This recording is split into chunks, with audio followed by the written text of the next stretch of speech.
Crime alert, जुर्म के खिलाफ आवाज।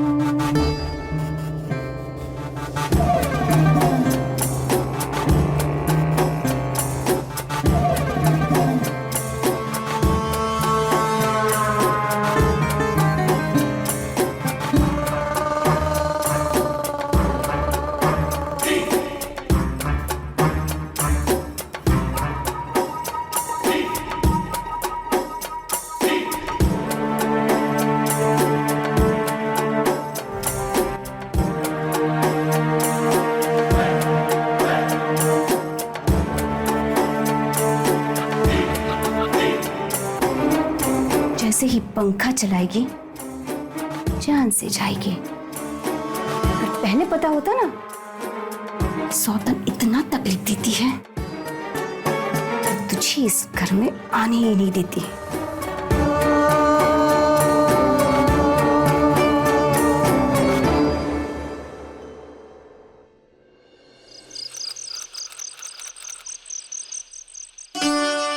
देखो, घबराने की कोई जरूरत नहीं है। अभी कुछ नहीं होगा, सब कुछ आराम से हो जाए।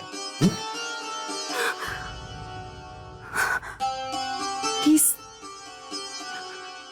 रहने दीजिए ना, ये सब मत कीजिए, हमें कुछ हो जाएगा। अरे नहीं, घबराने की जरूरत नहीं है। नहीं, मुझ पे भरोसा है ना तुमको? कुछ नहीं होगा तुम। प्लीज।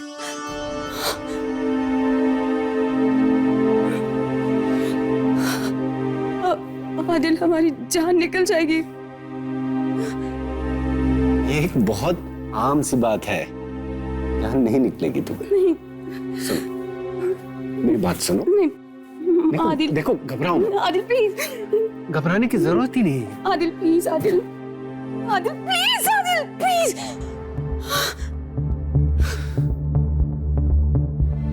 मेरी तो किस्मत ही फूट गई है तुमसे निकाह करके। ये सुख तुम मुझे दे ही नहीं सकती।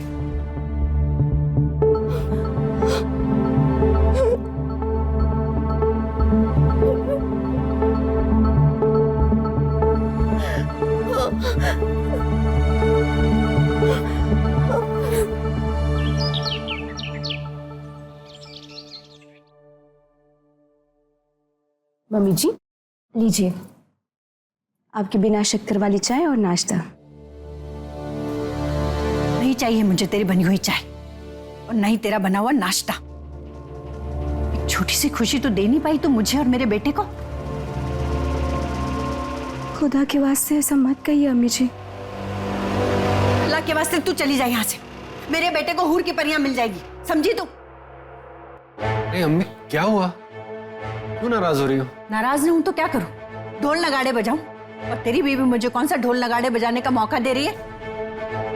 छोटी सी खुशी तो दे नहीं पाई, इतना वक्त हो गया, पोते का मुंह तो दिखा नहीं पाई।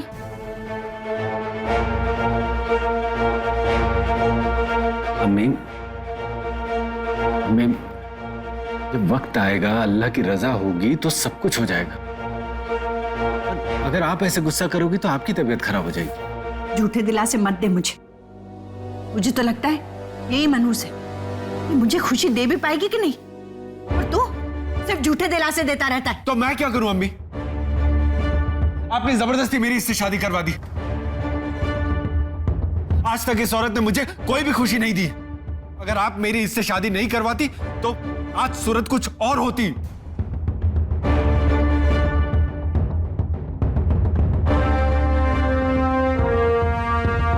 मैं चलता हूं, मुझे दुकान जाना है।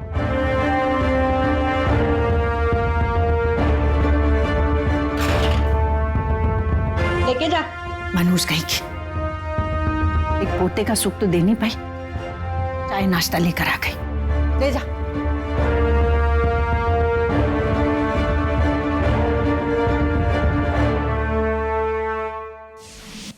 सुनिए, हमें माफ कर दीजिए। हम समझ नहीं पा रहे कि ये सब कुछ हमारे साथ ही ऐसा क्यों हो रहा है। इतने साल हो गए हमारी शादी को, लेकिन जब हम पास ही नहीं आएंगे तो बच्चा कैसे होगा? पता नहीं क्यों हमें बहुत डर लगता है ये सब करने से। कितनी बार समझाया तुमको कि किसी भी शादीशुदा कपल के लिए ये एक आम सी बात है, लेकिन तुम्हारी समझ में नहीं आती। सुनिए ना, ठीक है हम पूरी कोशिश करेंगे, लेकिन प्लीज आप ऐसे नाराज होकर मत जाइए।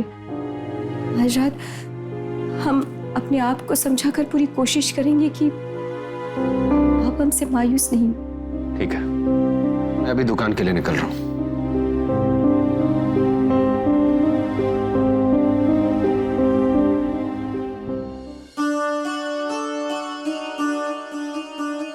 अम्मी, हम चलते हैं। अल्लाह हाफिज। अल्लाह हाफिज बेटा।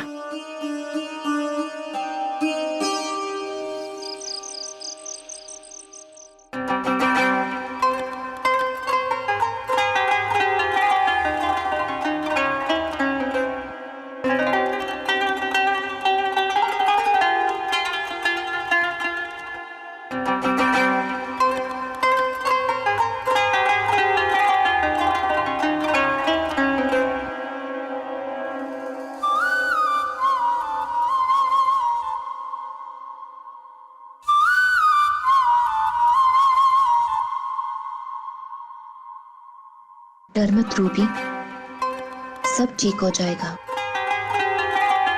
तुझे अपने शौहर को खुश करना है, सब ठीक हो जाएगा।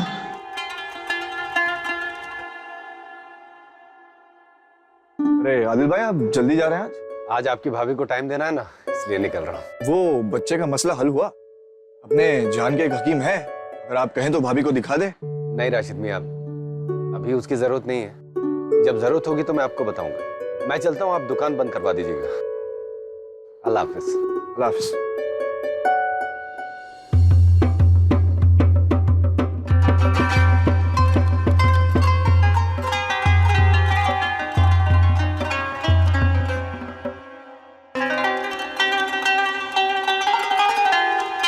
अरे वाह, मैं अभी फ्रेश होकर आता हूँ।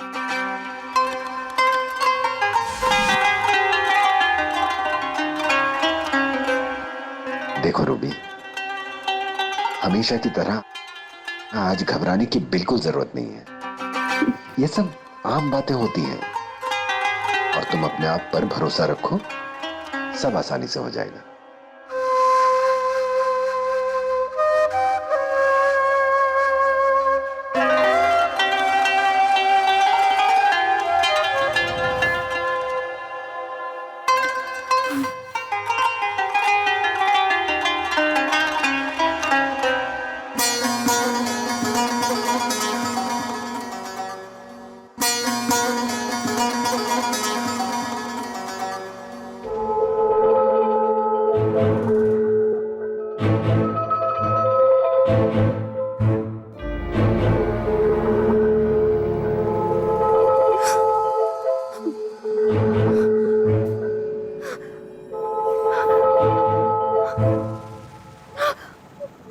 प्लीज आदिल, कुछ नहीं हुआ।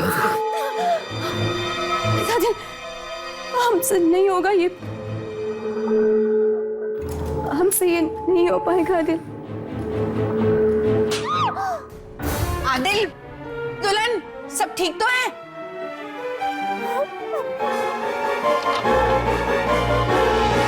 आदिल, सब खैरियत? क्या हुआ? क्या खाक कह रहे थे अम्मी? आपको पोता चाहिए ना?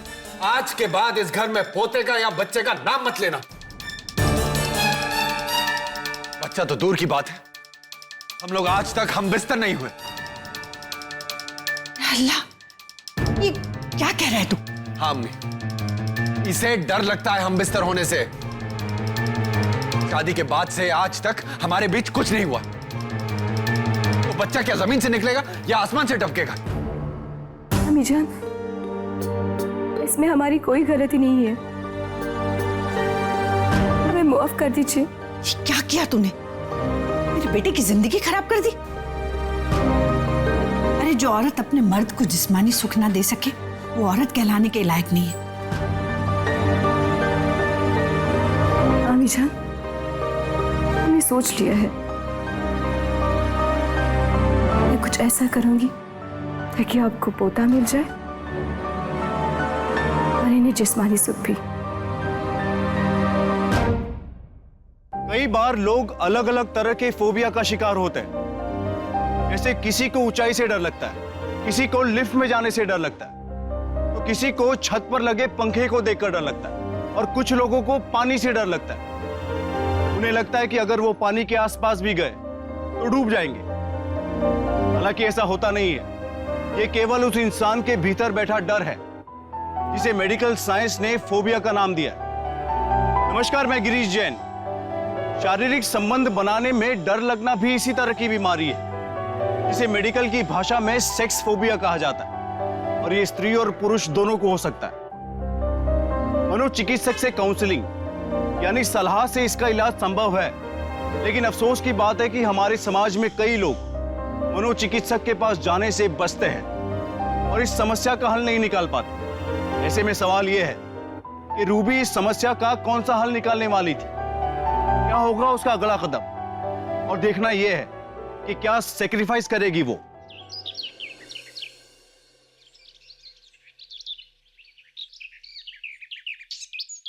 क्या आपको इनका कबूल है? कबूल है। यहां दस्तखत कीजिए।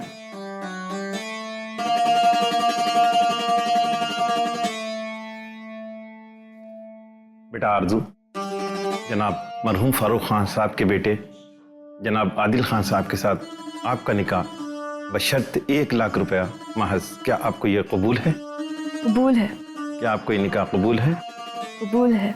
क्या आपको ये निकाह कबूल है? कबूल है। यहां दस्तखत कीजिए।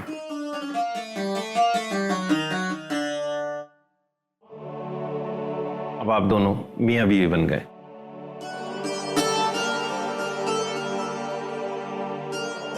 मुबारक हो। आपको भी अम्मी। मुबारक हो। मुबारक हो बेटा। आपको भी।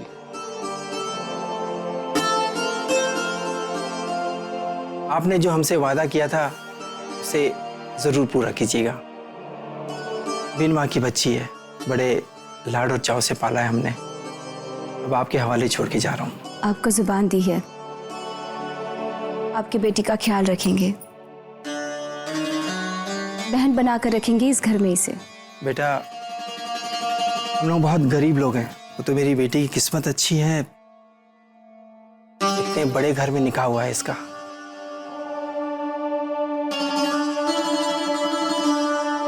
बिल्कुल मत रो, तुम्हें तो खुश होना चाहिए। हम लोगों ने बहुत सही फैसला किया है जो तुम्हारा निकाह इस घर में किया है। तुम खुश रहोगी यहाँ पर बेटा, बहुत खुश रहोगी। और बेटा अपने अब्बू से अगर कभी कोई गलती हो गई हो तो माफ जरूर कर देना। अब्बू। अच्छा इजाजत दीजिए। खुदा हाफिज। खुदा हाफिज। खुदा हाफिज।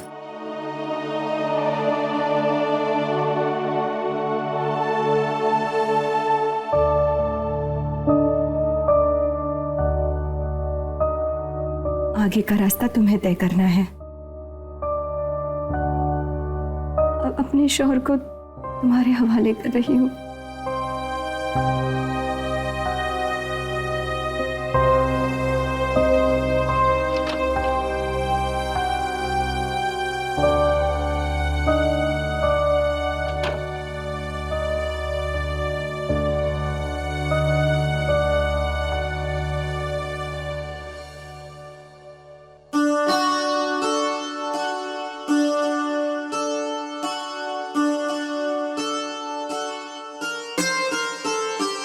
बहुत खूबसूरत लग रही हैं आप।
क्या अम्मी जी, आपने तो पूरा नाश्ता भी नहीं किया।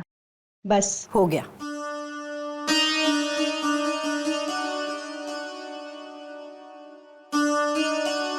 अम्मी जी, सुबह के 10 बज चुके हैं, क्या मैं उन्हें नाश्ते के लिए बुला लूं?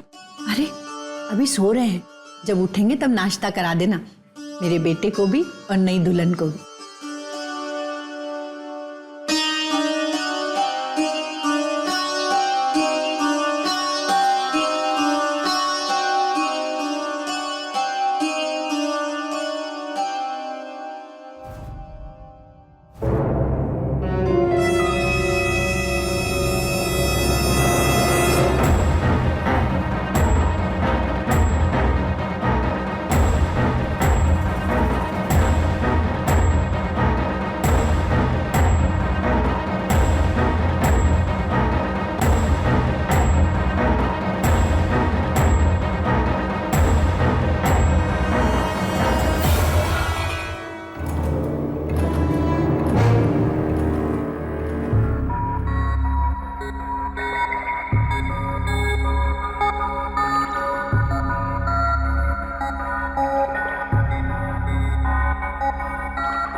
अरे आप उठ गए? नाश्ता रेडी है, आकर कर लीजिएगा।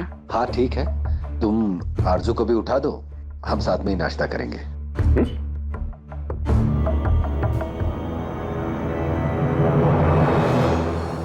बस बस बस। वही बात, क्या खाना बनाया अर्जुन ने? अरे भाई, पहली बार नई दुल्हन ने खाना बनाया है, नेक तो दो।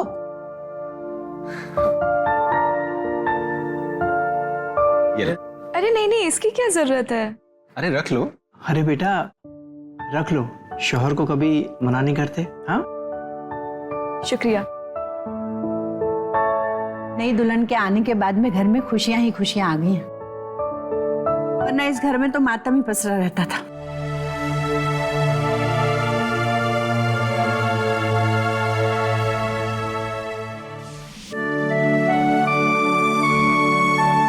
पापा,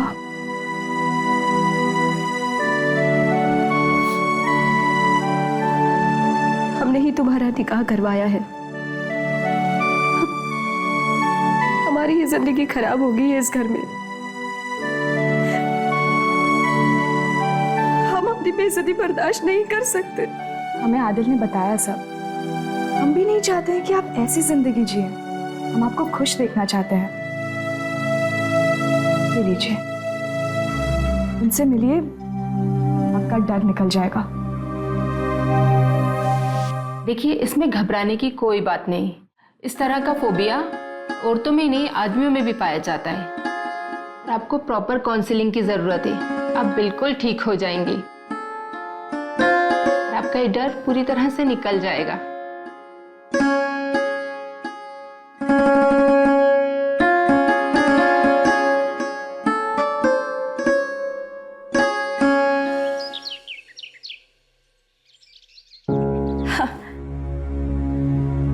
आदाब अर्ज़े अम्मी जान। आदाब। हमारे तो रंग ढंग ही बदल गए, क्यों इतना चहक रही हो?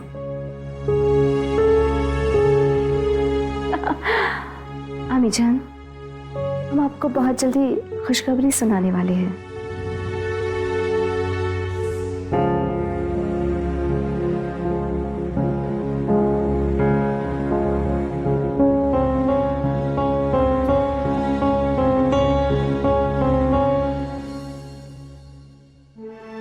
अरे आप आ गए?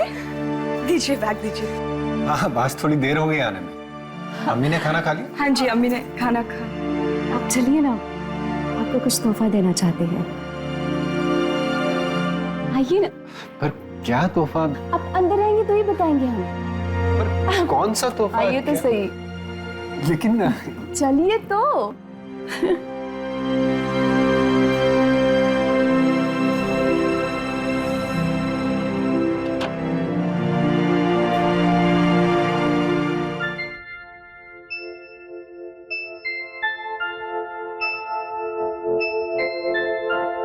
आज क्या हो गया तुमको? आज वो होगा जिसे मैं हमेशा से ही डरती थी। आज डर की सारी दीवारों को गिरा दिया है मैंने।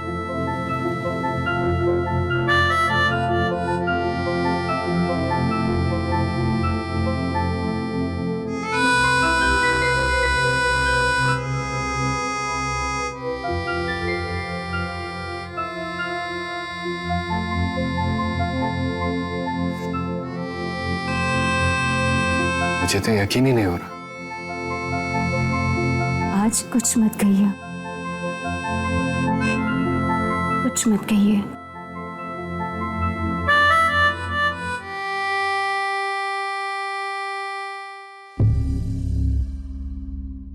दुल्हन, क्या हुआ? यहाँ क्यों खड़ी हो? कुछ नहीं अम्मी तो जाओ, जाकर सो जाओ। जी।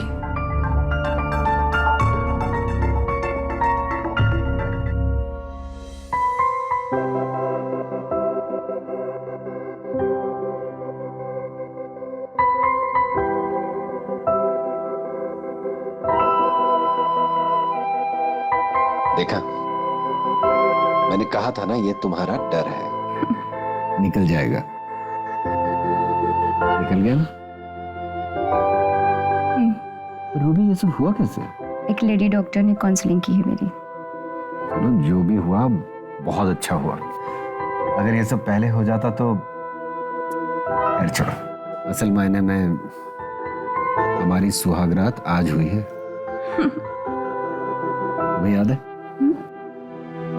जब पहले हमारी सुहागरात नहीं हो पाई थी, मैंने तुम्हें कोई गिफ्ट नहीं दिया था। आज दूंगा। बोलो, क्या चाहिए तुमको? दोगे? हाँ जरूर। सच्ची? अरे क्यों नहीं दूंगा, मांगो तो सही।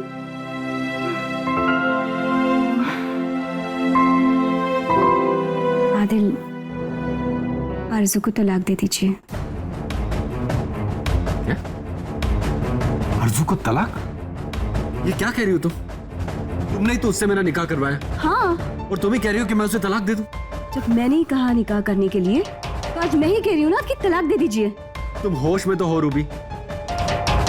नहीं, मैं ऐसा नहीं कर सकता। उस बेचारी लड़की की जिंदगी बर्बाद हो जाएगी। मैं ऐसा कभी नहीं करूंगा। आदिल,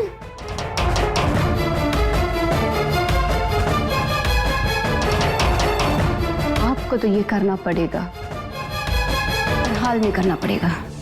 स्वार्थी होकर इंसान कितना नीचे गिर जाता है। जब रूबी को घर में अपनी जगह बचाए रखने के लिए आरजू की जरूरत थी, तब उसने उसकी शादी अपने शौहर आदिल से करवा दी। लेकिन अब जैसे ही उसकी जरूरत खत्म हो गई, वो आरजू को घर से निकलवाने पे तुली। वो ये भी भूल गई कि उसके इलाज में आरजू ने ही उसकी मदद की थी। लेकिन अब उसे घर में दूसरी औरत मंजूर नहीं थी। लेकिन यहाँ गलती तो रूबी की ही थी, क्योंकि उसी ने अपने घर में अपनी सौतन को बुलावा दिया था। लेकिन वो कहते ना, एक म्यान में दो तलवारें नहीं रह सकती, ठीक वैसे ही एक घर में दो सौतनें नहीं रह सकती। अब देखना यह है कि रूबी आरजू को तलाक दिलवाने के लिए इस हद तक जाएगी।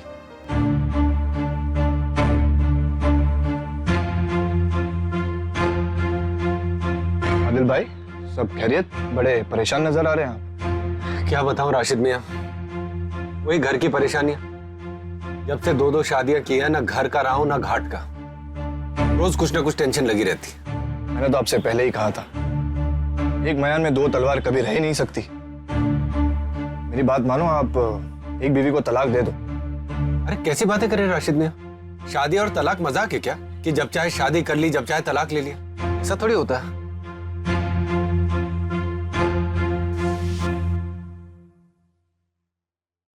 अरे आपा, आप यहाँ? आरज़ू, मुझे तुमसे कुछ जरूरी बात करनी है। बताइए ना, क्या बात है? बैठ के बात करते हैं। बताइए ना आपा, क्या बात है? देखो आरज़ू, मैं तुम्हारा बुरा नहीं चाहती हूँ, लेकिन मैंने महसूस किया है कि जब से मैंने अपने शौहर का निकाह तुम्हारे साथ किया है, पता नहीं ऐसा क्यों लग रहा है कि मैंने बहुत बड़ी गलती कर दी। तीनों की भी जिंदगी खराब हो जाएगी। आप ये क्या कह रही हैं? मुझसे कोई गलती हो गई है क्या? आप कहना क्या चाहती हैं?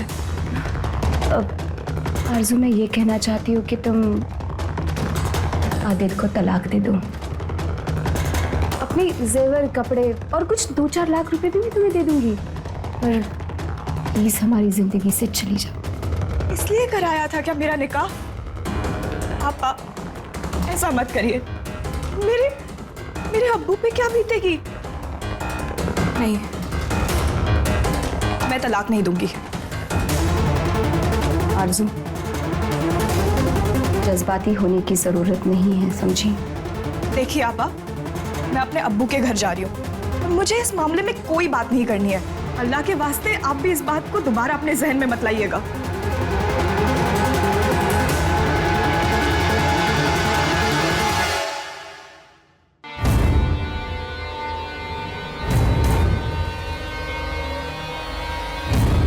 ज्वेलरी कहाँ गई?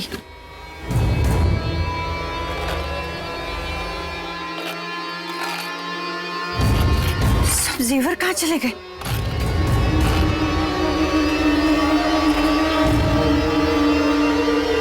यहीं तो रखे थे जेवर, कहाँ चले गए? रूबी, बड़ी दुल्हन, कहाँ ढूंढूं? अरे बड़ी दुल्हन! जी अम्मी। मेरे जेवर नहीं मिल रहे, तुम्हें पता है? अम्मी, इसका मतलब चोरी हुई है आपके कमरे में। चोरी? घर में चोरी कौन करेगा? एक काम कर, आदिल को फोन लगा। जी।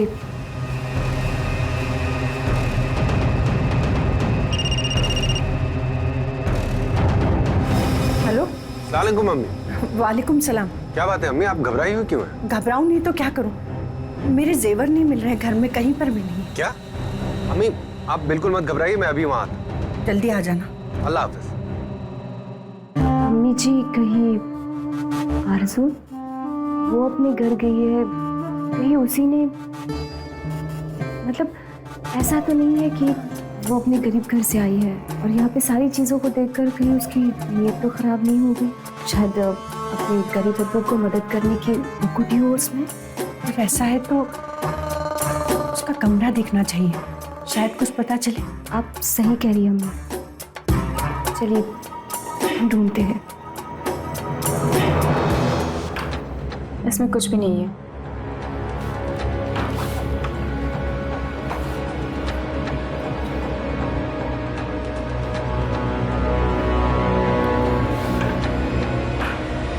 अम्मी जी, इसमें भी कुछ नहीं है। कुछ भी नहीं है तो फिर मेरे जेवर कहाँ चले गए?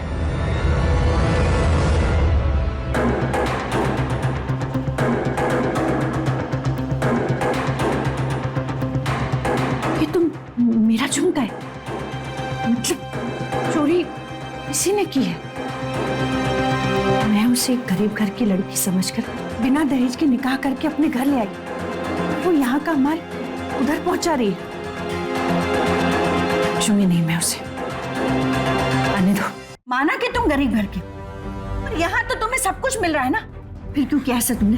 बोलो, कहाँ है मेरे जेवर? ठीक से बता दो, नहीं तो यहाँ रहने नहीं दूंगी, इस घर से बाहर निकाल दूंगी। तुमको ऐसा नहीं करना चाहिए था आरज़ू। अम्मी, हम ऐसी हरकत कभी कर ही नहीं सकते हैं। सब रूबी आपा की ही साजिश है। वो क्यों ऐसा करेगी? उसने तो तुम्हारा निकाह करवाया ना? हाँ, उन्होंने ही निकाह करवाया है, पर वही नहीं चाहती है कि हम यहाँ रहे। चुप रहो, उसे बदनाम करने की कोशिश मत करो।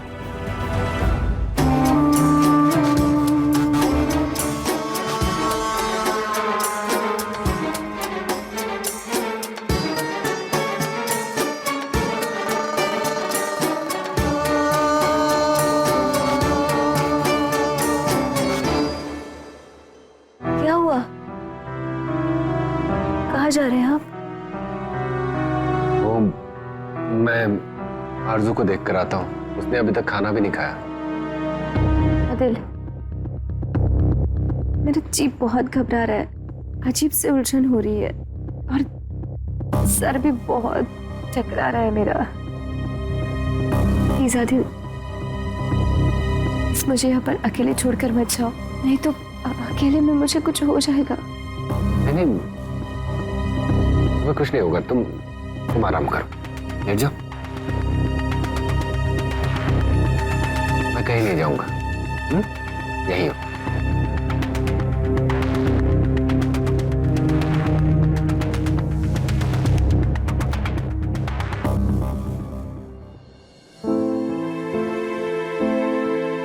सुनिए, ये लीजिए आपका टिफिन, जल्दी आइएगा। मेरे जेवर कहाँ चले गए? और ये आदिल है ना, इसको भी कोई फिक्र नहीं। कहाँ ढूंढूं जेवर में? मम्मी जी, मुझे तो ऐसा लगता है किसी ने आपके जेवर उठाए हैं। ढूंढते हैं।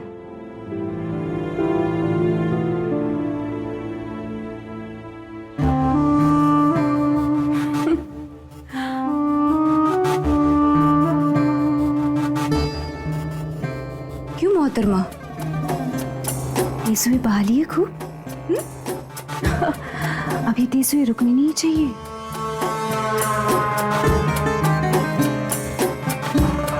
ये तेज़ुए ऐसे ही बहते रहेंगे।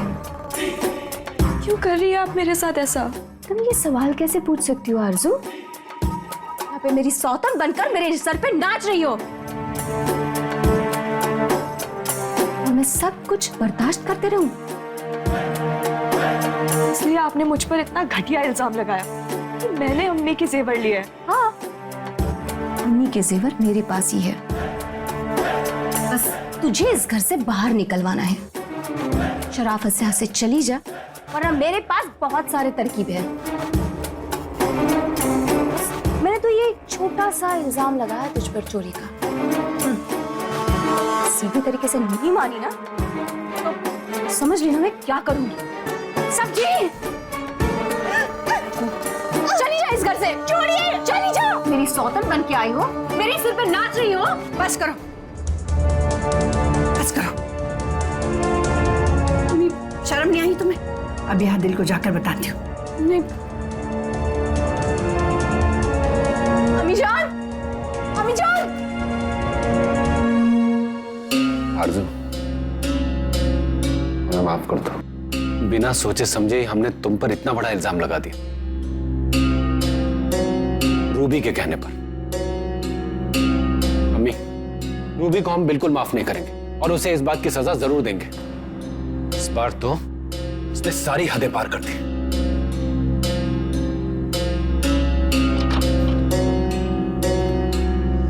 रूबी, रूबी, आदिल, अरे क्या कर रही हो तुम? छोड़ो, छोड़ो मुझे।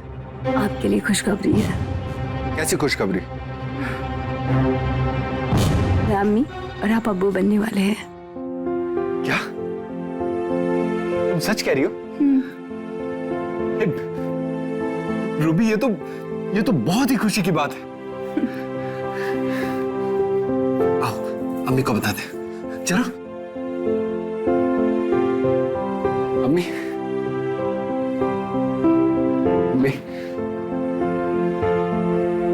अम्मी, अम्मी, तुम दादी बनने वाली हो। रूबी मां बनने वाली है।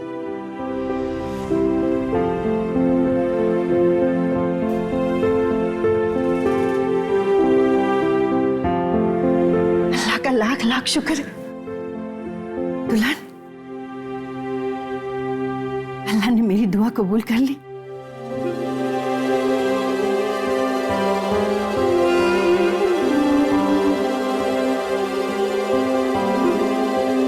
ये लो, बड़ी दुल्हन का सदका दे देना।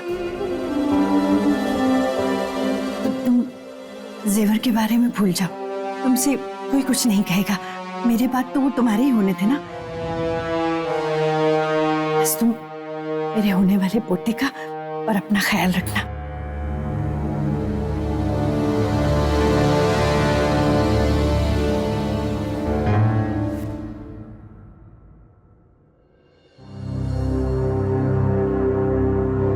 ये लो, जूस पी लो। शुक्रिया।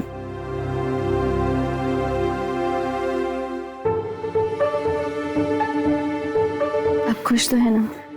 बहुत खुश। आदिल देखिए, मैंने आपको सारी खुशियां तो दे दी है ना, तो आप अभी आरजू को तलाक दे दीजिए, मतलब उसे इस घर से निकाल दीजिए अभी। इंसानियत के नाते मुझसे ऐसा मत करो, नहीं हो पाएगा ये। घर के एक कोने में पड़ी है, उसे पड़ी रहने दो। और वैसे भी जब से वो इस घर में आई है, घर के सारे काम कर रही है। हमने तो किसी काम में उसका हाथ नहीं बटाया। कम से कम एक नौकरानी की तरह उसे इस घर में रहने दो। गरीब घर की लड़की है, कहाँ जाएगी?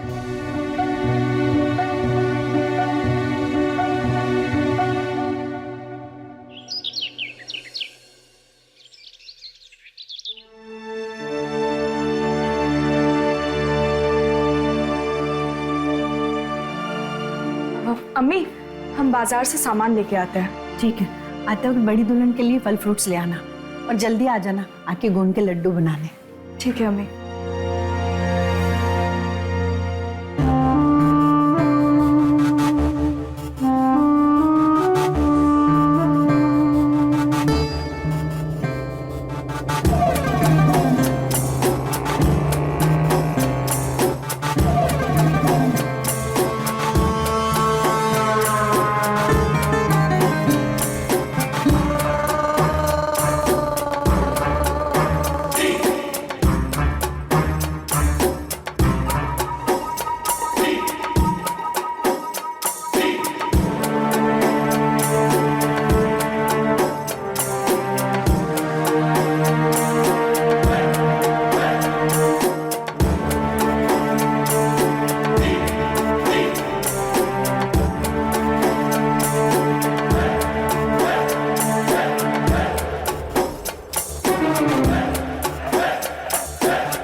जैसे ही पंखा चलाएगी जान से जाएगी। अगर पहले पता होता ना सौतन इतना तकलीफ देती है तो तुझे इस घर में आने ही नहीं देती।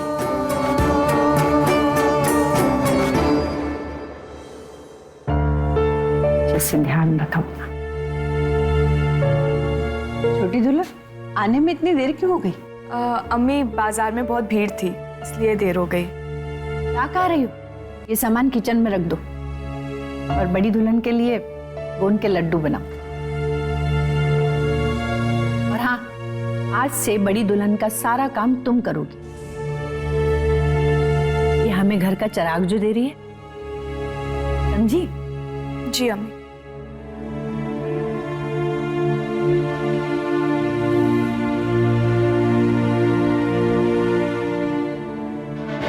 आदिल, तुम इतनी दोपहर में कैसे आ गए? कुछ पेपर चाहिए थे, उन्हीं को लेने आया। कौन से पेपर? हाँ बैठिए, मैं लेकर आया। अरे वो दुकान के पेपर्स थे, कहीं कहीं रखे थे। आरजू, दुकान के पेपर्स कहाँ रखे? पेपर्स ड्रॉर में है, मैं लेके आती हूँ। नहीं नहीं नहीं, मैं ले लूंगा। नहीं आदिल, आप बैठिए ना, मैं ले आती हूँ। अरे तुम बैठो, आदिल अपने आप ले लेगा। तुम बस आराम करो, ऐसी हालत में कहीं इधर उधर ज्यादा घूमना नहीं है। मेरे खानदान का चिराग देने वाली हो तुम।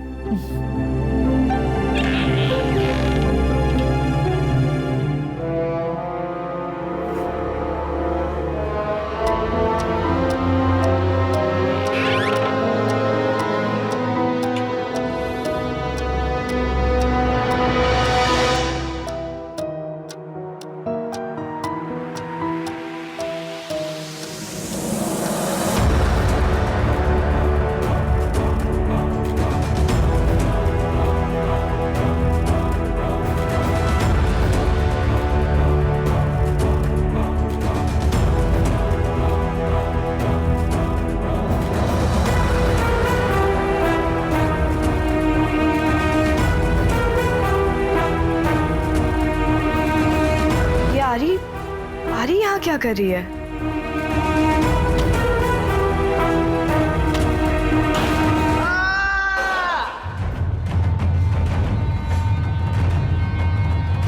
क्या अल्लाह आदिल आदिल आदिल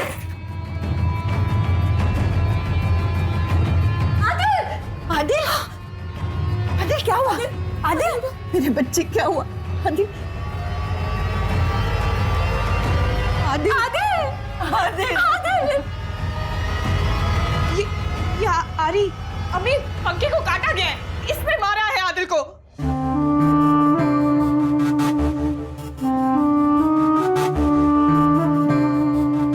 मैं तो तुझे मारना चाहती थी, पंखे की रॉड को मैंने ही काटा था ताकि तू मर जाए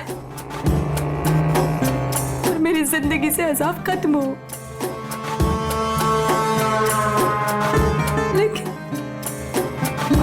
लेकिन मैंने ये क्या कर दिया? अपनी सुहाग को अपने हाथों से खत्म कर दिया। आदिल तू खुद निकाह करके लाई थी ना इसका, अपनी सौतन बनाकर लाई थी इस घर में। इसके खून की प्यासी हो गई, मेरे बच्चे को मार डाला। माफ कर दीजिए अम्मी मुझे। अम्मी भले ही तुम्हें माफ कर दे, पर मैं तुम्हें जिंदगी भर माफ नहीं करूंगी। तुमने अपना ही सुहाग नहीं, मेरे भी सुहाग को उजाड़ा है। दूर हो जा। तुम्हें इसकी सजा जरूर मिलेगी। हाथ मत लगाओ उसे। Hello police.